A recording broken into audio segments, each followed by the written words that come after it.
घने अंधेरे अंतरिक्ष में अचानक एक ग्रह प्रकट हुआ, जैसे कोई जादू हो। वो एकदम से सबके सामने आ गया। देखते ही देखते जो अंतरिक्ष यान एक सेकंड पहले खुले अंतरिक्ष में उड़ रहा था, वो अगले ही सेकंड सीधे ग्रह के अंदर खींच लिया गया। इस अचानक हुई घटना से अंतरिक्ष यान के 3 यात्री घबरा गए। इससे भी अजीब बात यह थी कि जब एरकुई दरवाजे से बाहर निकली और सामने का नजारा देखा तो वो हैरान रह गई कि यहाँ जीवन मौजूद है। इमारतों को देखकर अंदाजा लगाया जा सकता था कि ये अभी भी एक आदिम युग में है। ये देखकर इंजीनियर ने तुरंत महिला को सतर्क रहने और स्थानीय सभ्यता से संपर्क न करने की चेतावनी दी, क्योंकि इससे समय और स्थान का क्रम बिगड़ सकता था। हालांकि एरकुई ने इंजीनियर की बात पर ध्यान नहीं दिया, बल्कि जैसे ही उसने एक छोटी लड़की को गिरते देखा, वो तुरंत उसकी ओर भागी और आधुनिक तकनीक का इस्तेमाल करके उसके घाव को ठीक कर दिया। लेकिन लड़की के कबीले के लोगों ने ये सब देख लिया। हालांकि एरकुई तुरंत वहां से भाग गई, लेकिन उसके इस काम ने लड़की को उसे एक भगवान मानने पर मजबूर कर दिया। इसके बाद मदरशिप पर लौटे इंजीनियर ने तुरंत ग्रह का पूरा स्कैन किया, लेकिन वो ये पता नहीं लगा सका कि ये क्यों और कैसे प्रकट हुआ, जैसे कि ये हमेशा से यही मौजूद था। जैसे ही वे लोग बहस कर रहे थे, वो ग्रह उनकी आंखों के सामने से गायब हो गया। आदमी ने कितनी भी कोशिश की, उसे विशाल ब्रह्मांड के अलावा कुछ नहीं मिला। ये देखकर इंजीनियर को एक साहसिक अनुमान हुआ। उसने सोचा कि ये ग्रह बहुत दिशात्मक कक्षा में फंसा हुआ है और 2 ब्रह्मांडों के बीच आगे पीछे जा रहा है। इंजीनियर की गणना के अनुसार उन्हें बस 11 दिनों तक इंतजार करना होगा और वो ग्रह फिर से दिखाई देगा। ग्रह की स्थिति का पता लगाने के लिए उन्होंने इंजीनियर की सलाह मानी और 11 दिनों तक इंतजार किया। जैसे ही चेतावनी अलार्म बजा, वो ग्रह सचमुच फिर से सबके सामने आ गया। लेकिन अजीब बात ये थी कि इस बार इंजीनियर ने बड़ी आबादी का पता लगाया। इतना ही नहीं, उनकी तकनीक भी बहुत विकसित हो चुकी थी। ये साफ था कि इतने कम समय में ये संभव नहीं था। कारण का पता लगाने के लिए कप्तान ने अपने लोगों के साथ उस ग्रह पर जाने का फैसला किया। उन्होंने देखा कि पहले की बस्ती एक शहर में बदल गई थी। ये देखकर इंजीनियर को तुरंत यकीन हो गया कि इस ग्रह पर समय बहुत तेजी से चल रहा है। जो उनके लिए 11 दिन थे, वो असल में 700 साल थे। इंजीनियर की बात सुनकर सब दंग रह गए। जैसे ही सब हैरान थे, एक महिला ने एरकुई को देखा और बिना झिझके तुरंत घर में वापस चली गई। उसने अपने बच्चे को गोद में लिया और एरकुई के सामने घुटनों पर बैठ गई। उससे अपने बच्चे को आशीर्वाद देने की विनती करने लगी। एरकुई ये सुनकर हैरान थी। उसे समझ नहीं आया कि महिला उससे ऐसी विनती क्यों कर रही थी। हंगामा न करने के लिए उसने ईमानदारी से उसे आशीर्वाद दिया और अपनी टीम के साथ वापस चल दी। लेकिन जब उसने रास्ते में कुछ इंसानों को लटका हुआ देखा तो उसे एहसास हुआ कि उसके एक नेक काम का भविष्य में इतना बड़ा असर होगा। अब वो इंसानों के लिए एक देवी बन चुकी थी और जो लोग इसका विरोध करते थे, उन्हें चर्च के सदस्य तुरंत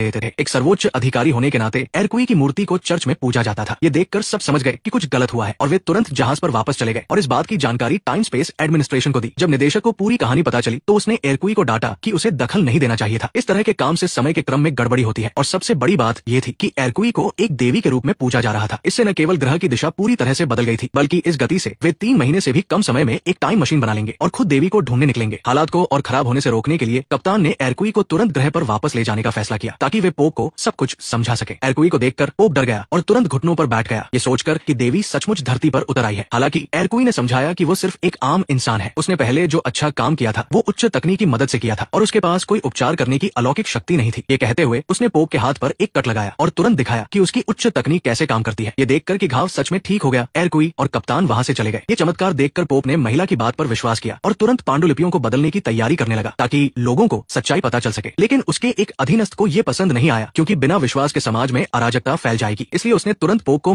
डाला और इस रहस्य को छिपा दिया। इसी बीच दोनों जहाज पर वापस लौटे और 11 दिन और इंतजार किया, ये देखने के लिए कि क्या ग्रह का क्रम सामान्य हो गया है। लेकिन जब ग्रह फिर से दिखाई दिया तो उस पर उपग्रह थे और उद्योग और भी विकसित हो चुके थे। इंजीनियर ने तुरंत एरकुई को खोजा और तुरंत पिछली जानकारी मिली। ये साफ था कि महिला की सत्ता कम होने की बजाय और भी पवित्र हो गई थी। ग्रह के विकास को और अधिक रहस्यमयी होने से रोकने के लिए एरकुई ने ग्रह पर रुकने का फैसला किया, ताकि वो अपनी गलती को सुधारने में अपनी बाकी जिंदगी लगा सके। हालांकि कप्तान इससे सहमत नहीं हुआ। अगर एरकुई ऐसा करती तो अगली बार जब ग्रह दिखाई देगा तब तक वो नहीं रहेगी। कोई और उपाय न होने पर इंजीनियर को आगे आना पड़ा, क्योंकि वह एक रोबोट था और उसकी जिंदगी अनंत थी। उसके लिए 700 साल कोई मायने नहीं रखते थे। इंजीनियर एरकुई की जगह समझाने का काम करेगा। हालांकि ये रोबोट के लिए सही नहीं था, लेकिन मौजूदा स्थिति में ये सबसे अच्छा विकल्प था और इस तरह इंजीनियर भी ग्रह के साथ ब्रह्मांड में गायब हो गया। इसके बाद एरकुई हर दिन खिड़की से बाहर देखती रही, ये प्रार्थना करती रही कि इंजीनियर सुरक्षित वापस आ जाए। देखते ही देखते अगला चक्र फिर से शुरू हो गया। इस बार ग्रह बहुत उन्नत था। इससे पहले कि वे सब इस दृश्य से चौंकते, ग्रह से एक जहाज पर चढ़ने का अनुरोध आया। फिर एरकुई के पास कुछ लोग दिखाई दिए और वे उसी ग्रह के इंसान थे। एरकुई ने जो किया था उसे वे सब समझ गए और उनका मानना था कि अगर ये दुर्घटना नहीं होती तो उनकी तकनीक इतनी तेजी से विकसित नहीं होती। इसलिए वे दोस्ती के प्रतीक के रूप में रोबोट को वापस करने आए थे। एरकुई की एक छोटी सी गलती ने उन्हें प्रेरित किया था और अब वे इतनी तेजी से विकास कर पाए। ये एक दूसरे के लिए फायदेमंद रिश्ता था। इस तरह दोनों ग्रहों के लोगों ने हंसी मजाक में अपनी गलतफहमियों को दूर किया और ये ब्रह्मांड का संकट भी सफलतापूर्वक समाप्त हो गया।